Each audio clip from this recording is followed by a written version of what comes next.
Entonces, pensemos entonces en esta primera condición, que es el surgimiento de la economía capitalista. Fíjate por qué decimos que el surgimiento de la gran empresa, de la gran industria, tuvo que estar basado en el surgimiento del capital y de la economía capitalista. Por lo siguiente, supón tú que el viejo maestro artesano le dijera a su hijo, que es el maestro, perdón, que es el aprendiz de artesano, supón tú que el maestro artesano le diga al hijo, hijo, creo que necesitamos producir más porque el mercado está creciendo y con la capacidad de nuestro tallercito no nos damos abasto.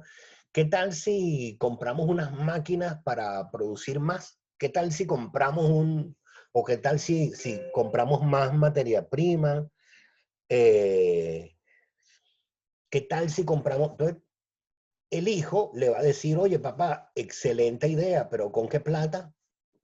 Nosotros somos tú y yo, o sea, el taller eres tú y soy yo, y el taller es lo que vemos aquí, pues unas herramientas, unos materiales y tal, pero con qué plata compramos o crecemos? Entonces, el maestro artesano le contesta al hijo, te tengo la solución. Y el maestro artesano le dice, vamos a pedirle plata al banco. Listo, en ese momento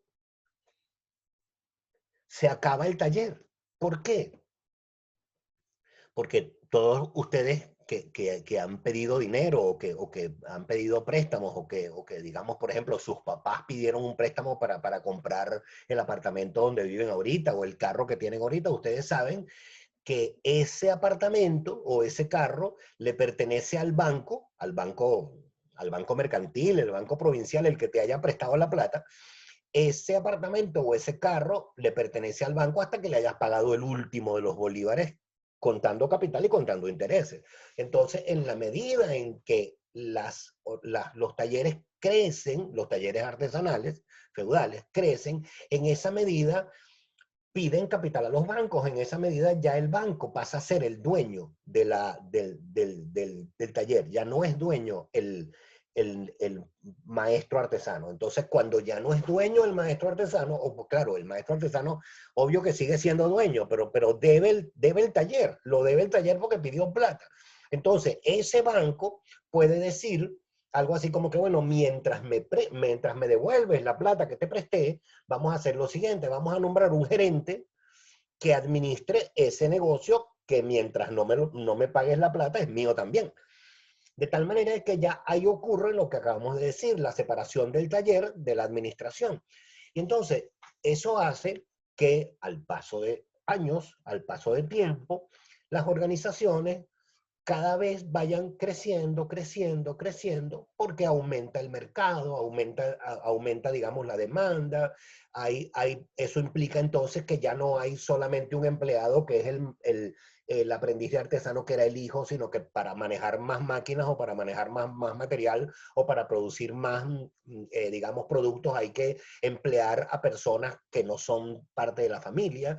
Entonces, eso implica que la organización va creciendo y necesita más capital, más capital bancario, de tal manera de que esta lógica capitalista es uno de los elementos concomitantes que permite el surgimiento de la gran industria. O sea, no pudo haber surgido la gran industria mientras el maestro artesano estaba de manos atadas con su poquito capital. Y eso lleva además a que haya concentración industrial. ¿Por qué? Porque así como los bancos se hacen dueños de la industria mientras el que pidió la plata no le devuelve hasta el último peso, también ocurre que hay otras personas que tienen dinero y que dicen, ah, bueno, yo no tengo la empresa, pero tengo el dinero, porque tengo dinero ahorrado, pues, o porque he trabajado y tengo dinero. Yo con este dinero, yo voy a comprar empresas, yo voy a hacer crecer empresas. Entonces, de tal manera de que también ocurre la concentración industrial. O sea, en lugar de haber un pequeño taller artesanal de herrería, hay una gran, gigantesca industria metalmecánica que implica que hay ahí una gran concentración de industria, una gran empresa, una gran fábrica y además una gran concentración financiera. O sea, hay mucho dinero puesto ahí. O sea, mucha plata y mucha financiación puesto ahí. Lo que lleva definitivamente, y ya ustedes lo estarán viendo, ya ustedes lo estarán visualizando en función de lo que les explico, lleva inevitablemente a que se separe la propiedad de la administración. Cuando se separa la propiedad de la administración, muere el viejo taller artesanal feudal. Porque como les estoy diciendo, el principio del taller artesanal era que el maestro artesano lo hacía todo. Ahora hay quien es dueño de la plata y ahora hay quien es el administrador de la plata. ¿Eso qué quiere decir? Que hay personas que son, digamos, vamos a llamarlo por esta línea que dice separación, propiedad y administración. Hay personas que son propietarios de una industria, pero que nunca han ido a la industria. ¿Por qué? Por lo siguiente. Ustedes recuerdan cómo funcionan los bancos y cómo funciona, digamos, la lógica bancaria. Los bancos prestan plata, pero no prestan su plata. Los bancos prestan plata de gente, pues hay personas que tienen plata y que dicen, para no tenerla guardada en mi casa debajo del colchón, déjame ponerla en el banco, y van al banco y le dicen, banco, te presto, te doy esta plata prestada, pero para que tú me la guardes, o sea, para no tenerla yo en mi casa, tenla tú en tu caja fuerte, que yo sé que a ti no se te va a perder. Tú me la guardas, y yo cuando yo la necesito, yo te la pido. El banco tiene esa plata guardada. Entonces, mientras el banco tiene esa plata guardada, ¿qué hace con esa plata? ¿La tiene ahí haciendo nada? No, la presta. Entonces, el banco lo que es un intermediario entre gente a quien le sobra plata y la pone a guardar y gente a quien le falta plata y se la presta. Entonces, el que presta devuelve la plata prestada más un interés. De este interés, el banco se coge su ganancia y le pasa una parte del interés al que ahorró, al ahorrista. Bueno, eso es lo que, como decimos, nos lleva a la separación de la propiedad y de la administración. Los que administran la organización, los que administran la gran industria son los gerentes que están en la industria, pero el dueño de la plata a lo mejor está en su casa tranquilo.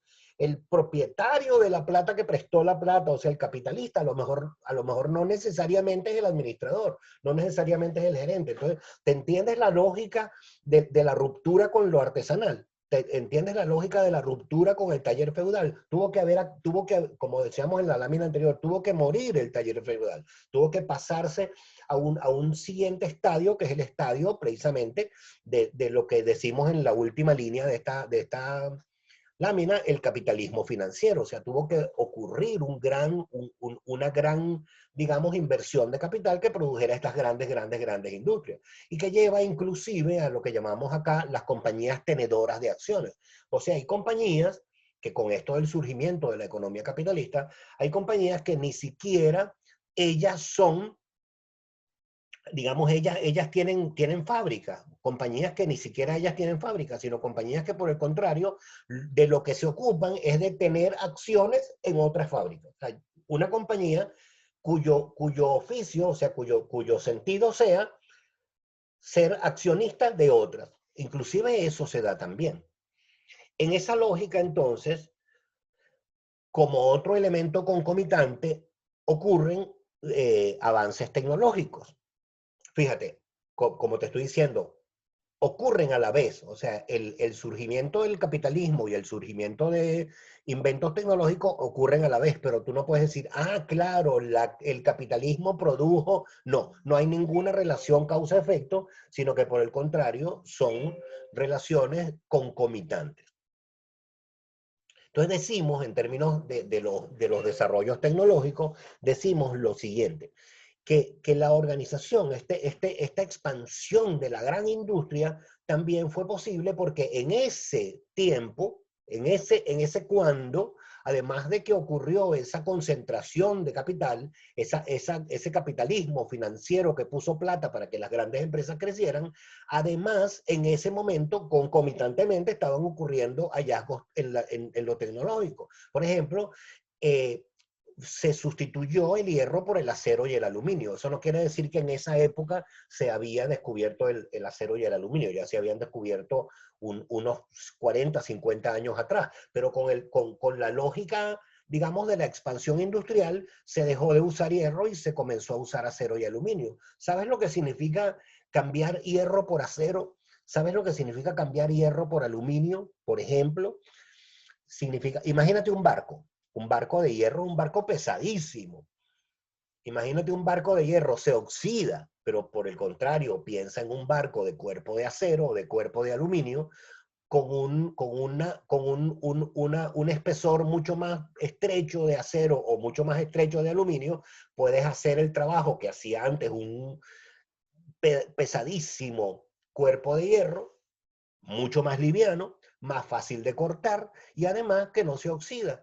Además de que tienes eso trajo como consecuencia el capitalismo financiero. Sí, pero digamos, lo que pregunta Fabiana, sí, pero no lo digas como consecuencia en términos causales, dado que esto produjo, no, sino todo va ocurriendo, todo va entrando en el pote, pero sin necesariamente que haya una lógica causal, que tú digas, ah, mira, esta fue la causa que produjo como consecuencia. No, sino que simplemente se fue untando plata, pues, y las organizaciones fueron creciendo, fueron generando más dinero, ese dinero se fue reinvirtiendo y ahí fue.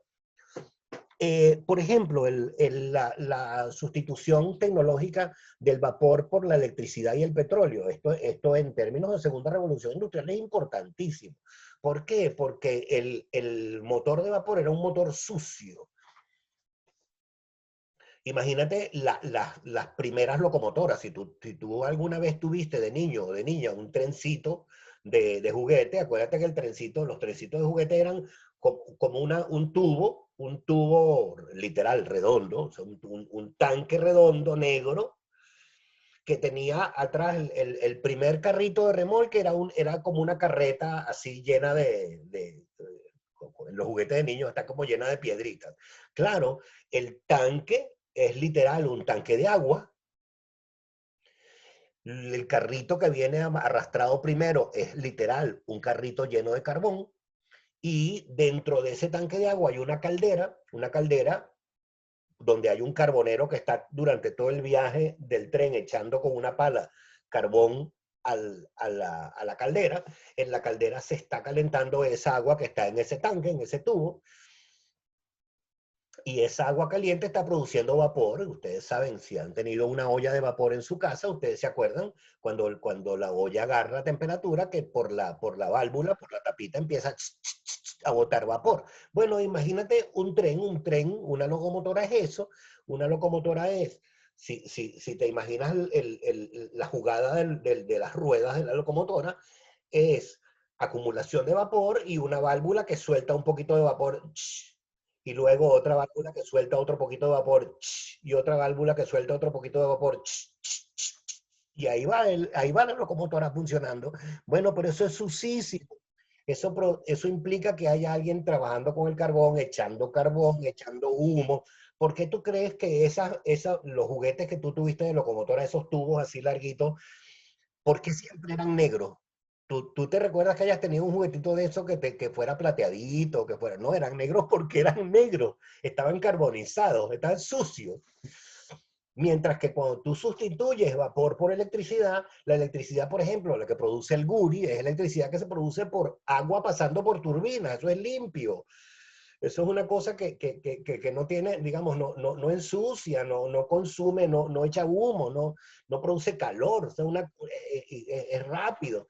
Además, otro de los elementos tecnológicos, obviamente, fue la automatización, o sea, la posibilidad de hacer máquinas que permitieran la producción en masa.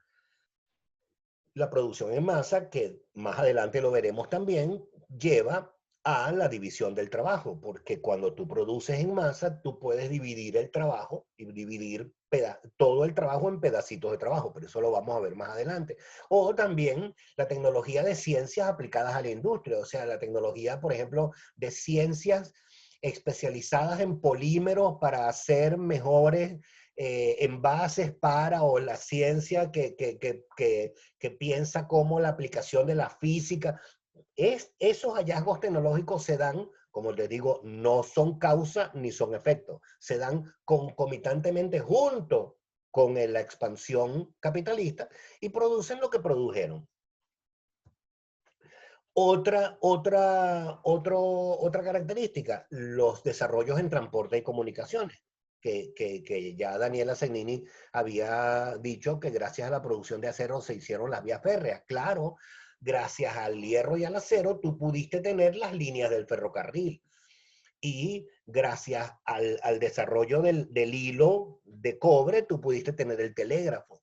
¿Ustedes se acuerdan de lo que era el telégrafo? ¿No se acuerdan de lo que era el telégrafo? El telégrafo era un aparato eléctrico, tal cual, era un aparatico así pequeño, que era manejado, que se manejaba a la mano o sea, a ver, si tú, era una cosa que hacía como contacto, y cuando hacía contacto producía como un tono, tú, o sea, si el contacto era largo, sonaba largo, tú, y si el contacto era corto, tú, sonaba corto. Entonces, una combinación de toques largos con toques cortos produjo la posibilidad de comunicarse a través del telégrafo, a través ¿cómo es que se llama ese lenguaje de puntos y rayas? Se me olvidó, Morse, el código Morse, o la clave Morse. Bueno, por ejemplo, la letra C de Caracas se hace uno largo, uno corto, uno largo, uno corto. Esa es la letra C. Uno largo, uno corto, uno largo, uno corto. O sea, el telegrafista, que así se llamaba el que manejaba el aparatito, daba con el aparato un toque largo, un toque corto, un toque largo, un toque corto. Entonces eso sonaba ti, ti, ti, ti. ¿Escucharon el largo y el corto? Miren, ti, ti, ti, ti. Eso sonó C. Entonces había una persona, no vale, no era estrés, era lo que había. Había una persona en un pueblo, dice, supón tú, en Ciudad Bolívar, había una persona en un Ciudad Bolívar manejando el telégrafo, y había un hilo de cobre que venía de Ciudad Bolívar al Tigre, del Tigre a Barcelona, de Barcelona a no sé dónde, de no sé dónde hasta el que llegaba a Caracas. Así había diferentes estaciones de telégrafo hasta que llegaba el telegrama que alguien había mandado de Ciudad Bolívar a Caracas. Bueno, eso fue hoy día que tú tienes tu celular en la mano, eso te parece una cosa absolutamente ridícula, pero eso cambió el mundo, ¿entiendes? Porque no tener el telégrafo era simplemente escribir algo en un papel y mandar a alguien en un burro de Ciudad Bolívar a Caracas a que llegara en un mes. O sea, era una cosa, realmente fue un cambio. Claro, no, bueno, hola es rápido porque deletrear, o sea, con sonido HOLA.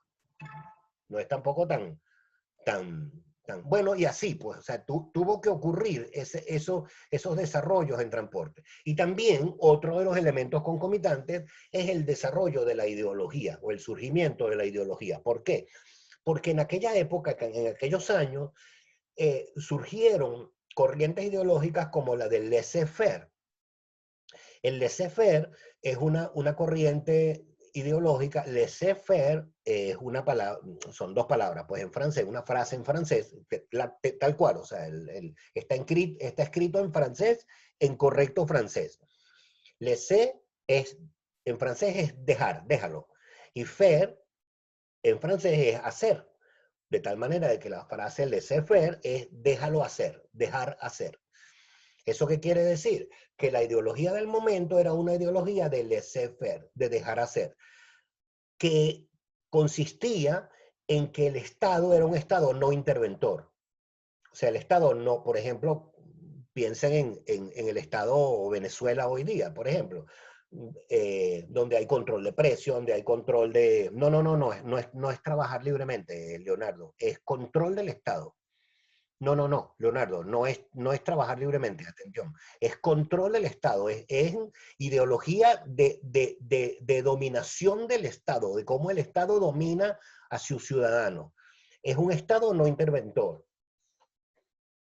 Una ideología del laissez-faire es un Estado, existe el Estado, obviamente, pero con liberalismo absoluto, porque esa lógica del laissez-faire supone que si tú quieres el mayor bienestar colectivo, ese mayor bienestar colectivo se logra con el liberalismo absoluto. Entonces, ¿qué quiere decir el liberalismo absoluto para la gran industria, para la economía? Quiere decir que si alguien tenía mucha plata y quería invertirla en una industria, el Estado no le iba a decir, epa, epa, eso es monopolio. Para nada, haz lo que quieras. O si había una organización que estaba empleando a mujeres embarazadas, a niños menores de edad, etcétera, el Estado no le iba a decir, epa, epa, mira, eso, hay una ley del trabajo que dice que no, para nada. O sea, deja hacer, deja hacer.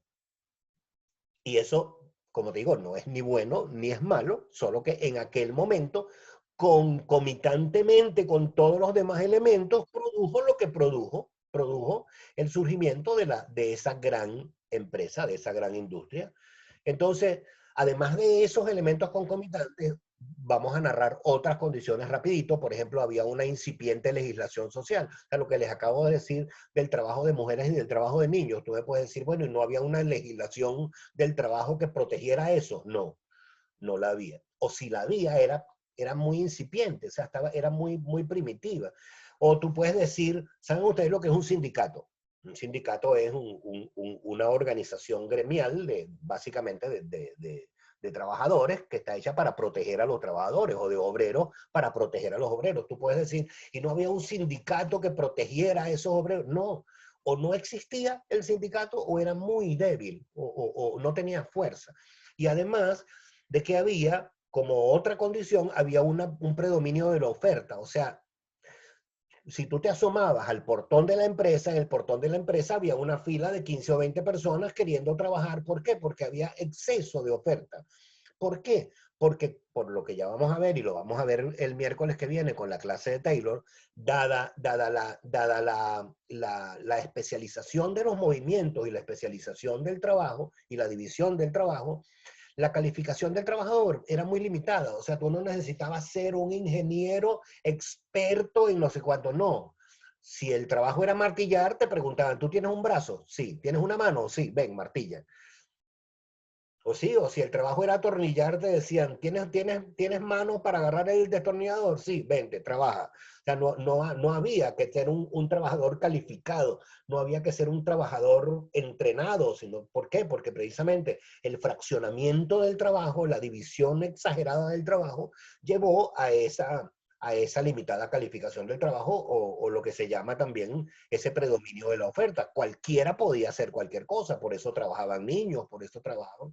Y eso entonces nos lleva, ahora sí, al surgimiento de la gran empresa. Cuando tú dices cómo surgen las relaciones industriales o cómo surge la industria de las relaciones industriales, bueno, así, con todo esto junto en este momento de la historia y en ese lugar del mundo, o en esos lugares del mundo, surge la gran empresa que, entre otras cosas, por ejemplo, produjo la eliminación de los pequeños y medianos productores. Lo que habían eran grandes empresas que, paréntesis 2020, hoy en día existen esas grandes empresas, pero esas grandes empresas existen gracias a que hay pequeños productores y gracias a que hay medianos productores que le dan apoyo y que le prestan servicio y que le dan materia prima. Pero en aquella época, en el primer momento del surgimiento industrial, prácticamente los pequeños productores se eliminaron.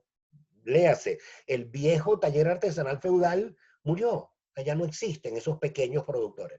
También ocurrió que se crearon formas monopólicas. Ustedes saben que un monopolio es un sistema en el cual, como hay una sola empresa que ofrece o pocas empresas que ofrecen, que sería el cuasi monopolio, como hay una poca empresa que ofrece o que hay mucha concentración en pocas empresas, bueno, el monopolio regula precio, calidad, cantidad. O sea, este, no lo quieres comprar a ese precio. ¿Te parece muy caro y no lo quieres comprar? Ah, bueno, no lo compres. No hay más nadie que lo produzca sino yo porque soy el monopólico. O sea, o me lo compra o no me lo compra. A ese precio, a esa calidad, etc. Entonces, ese surgimiento de esa gran empresa, ¿qué implicó? Implicó la fabricación en masa. O sea, implicó que ya no era el maestro artesano junto con su hijo aprendiz de artesano haciéndolo todo, sino que había división del trabajo, que es lo que llamamos, lo que decimos aquí en la segunda línea, división del trabajo con contenido mínimo. Hay división del trabajo y en esa división del trabajo entonces se permite hacer trabajo de contenido mínimo. Fíjate, hablando de división del trabajo, Adam Smith, uno de los famosos, digamos, teóricos de la economía, él propuso un ejemplo que yo se lo voy a plantear a ustedes en este momento, que es el ejemplo de la fábrica de alfileres. Imagínate un taller de fabricación de alfileres. Imagínate el maestro alfiletero trabajando con su hijo, el aprendiz de alfiletero. El maestro alfiletero funde el metal, lo vacía en los moldecitos donde hace las agujitas, espera que se enfríe, abre el moldecito, saca la agujita, le pega la tapita, le afina la pullita y lo guarda, lo acumula para hacer otro alfiler, para hacer otro alfiler y así cuando tenga varios alfileres los pone, los agrupa en una cajita o algo así. Si tú haces división del trabajo, como lo propone Adam Smith, imagínate un obrero solo dedicado, no especialista, disculpe, solo dedicado a fundir el metal. Otro obrero solo dedicado a vaciar el metal en el molde. Otro obrero solo dedicado a sacar la agujita del molde. Otro obrero solo dedicado a pegarle la tapita Eso es el Fordismo, claro. Eso es lo que se llama división del trabajo. Otro obrero dedicado solamente a afilarle la puntita y otro obrero dedicado solamente a agrupar y meter en cajitas. Cuando hay división del trabajo, tú puedes trabajar en escala, tú puedes trabajar en masa, tú puedes producir masivamente, pero eso lleva al trabajo de contenido mínimo. ¿Cuál es mi trabajo? Fundir el metal. ¿Cuál es mi trabajo? Pegar la tapita. ¿Cuál es mi trabajo? Afilarle la pullita. O sea, el trabajo se hace de contenido mínimo y también por eso el trabajo se hace extremadamente especializado.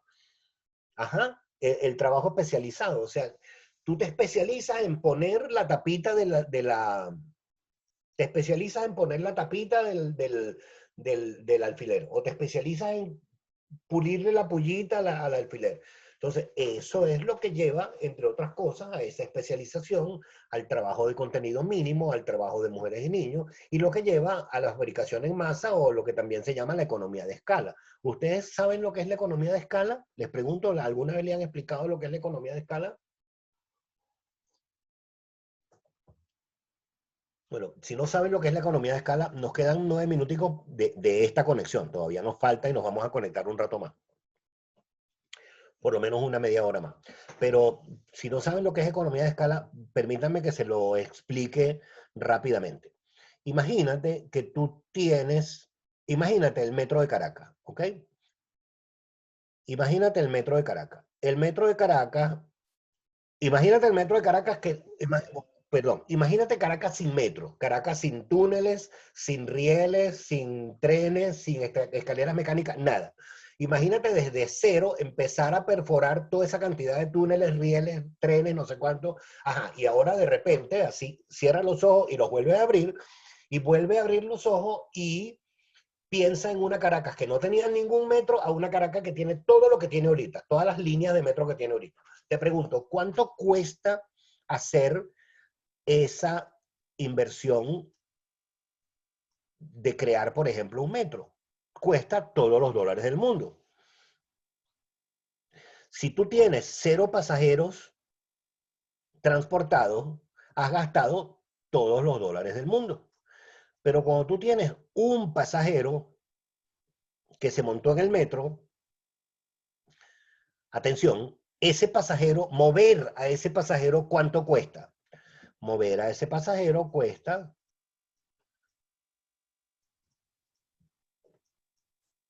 todos los dólares del mundo. Pero cuando tienes el siguiente pasajero, o sea, ya no es un pasajero, sino el segundo pasajero, esto mientras mayor producción, menor costo. No, la, No, Leonardo, te lo voy a decir cómo es. Permíteme que te lo escribo.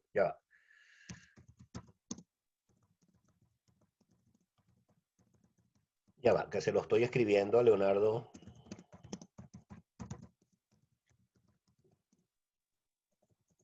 Mm, Este es, la idea oficial. Ya, ahí te lo puse. Ahí te lo puse. Esa es la idea oficial. No es mayor producción, menor costo, sino esta es la definición oficial de economía de escala, cuando el costo de producción de la unidad marginal tiende a cero. Entonces, en economía, la unidad marginal es la unidad n más 1. Mira, la unidad marginal en economía es la unidad n más 1. Fíjate, ¿cuánto tenía yo? ¿Cuántos había transportado yo? Un pasajero, ¿verdad? ¿Cuánto es la unidad marginal de uno? 2, por como estamos diciendo aquí, mira, n más 1. Si yo a 1 le sumo 1, me da 2. Entonces, ¿cuánto cuesta mover a ese segundo pasajero? Si tengo que dividir todos los dólares del mundo entre dos pasajeros, ahora resulta que la mitad entre esto y esto es aproximadamente aquí, ¿verdad? Entonces, ¿cuánto cuesta mover a ese segundo pasajero? Cuesta mover todos los dólares del mundo entre dos. ¿Y cuál es la unidad marginal aquí? La n más 1, la unidad marginal aquí es 3, porque tenía 2 y sumé 1, 3. Entonces, ¿cuánto cuesta mover al tercer pasajero? Bueno, vamos a picarlo ahora entre 3. Mira, tiene 1, 2 y 3. Aquí tengo 1, aquí tengo 2 y aquí tengo 3. Ok, ¿cuánto cuesta mover al tercer pasajero? Todos los dólares del mundo entre 3. Entonces, cuando tienes el pasajero N, ocurre que el costo de producción tiende a cero. ¿Ves? No quiero decir que cuesta cero. O sea, cuando tú, por ejemplo, llegas a la estación de metro y el tren está tururú, ya cerrando sus puertas y tú te montas en el tren así apretujado que las puertas te cierran así en la cara. Y ahí tú fuiste el pasajero N más uno. ¿Cuánto costó mover a ese pasajero que se montó en el último minuto? Casi cero, pero no podemos decir que cero, algún costo hubo, por supuesto. Pero cuando tú divides ese costo entre uno más que se produjo o uno más que se montó, el costo tiende a cero y eso es lo que se llama economía de escala. Entonces, economía de escala, por ejemplo, en producción es muy importante. Miren, yo estoy usando un bolígrafo. Que vean por favor este bolígrafo. Este bolígrafo hecho en China, ¿cuánto costará hacer un bolígrafo? Todos los dólares del mundo, pero ¿cuánto cuesta hacer millones y millones y millones de bolígrafos y venderlos en todas partes del mundo? Pues nada, muy, muy poquito. Y eso es lo que se logra con las grandes empresas, con las grandes industrias, con la economía de escala.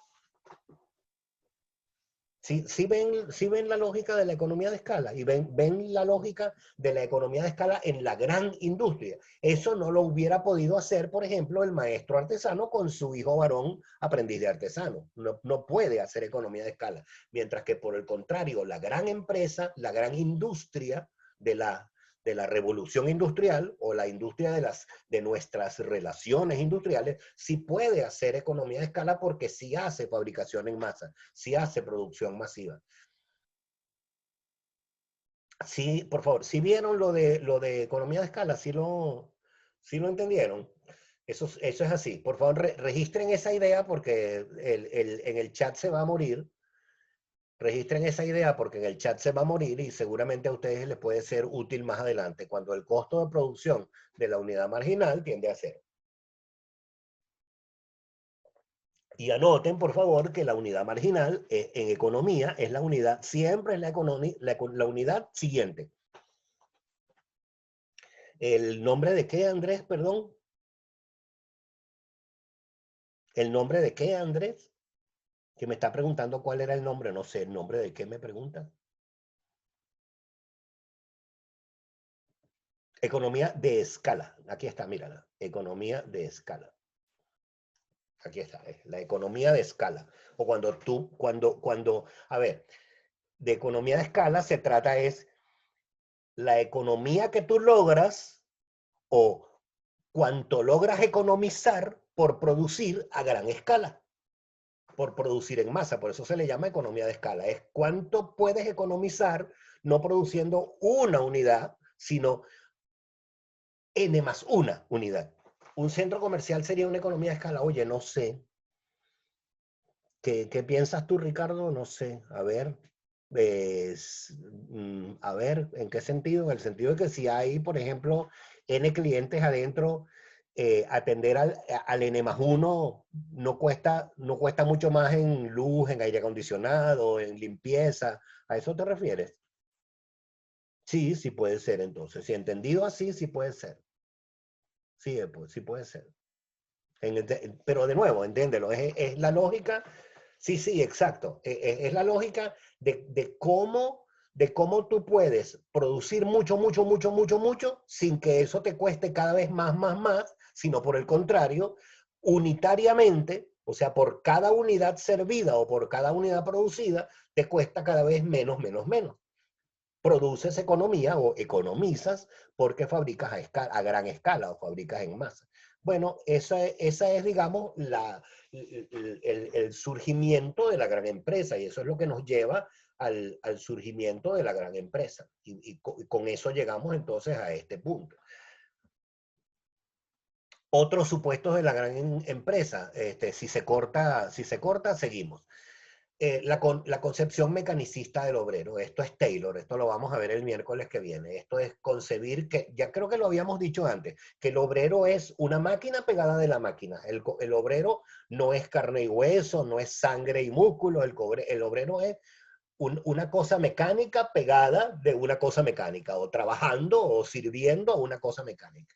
Con altísima subdivisión del trabajo, lo acabamos de decir también, porque como hay tal especialización, la capacitación pierde sentido. Ya tú no tienes que ser un gran ingeniero de no sé cuánto, sino solamente lo que tienes que hacer es saber hacer el pedacito de trabajo que te corresponde hacer, con estricto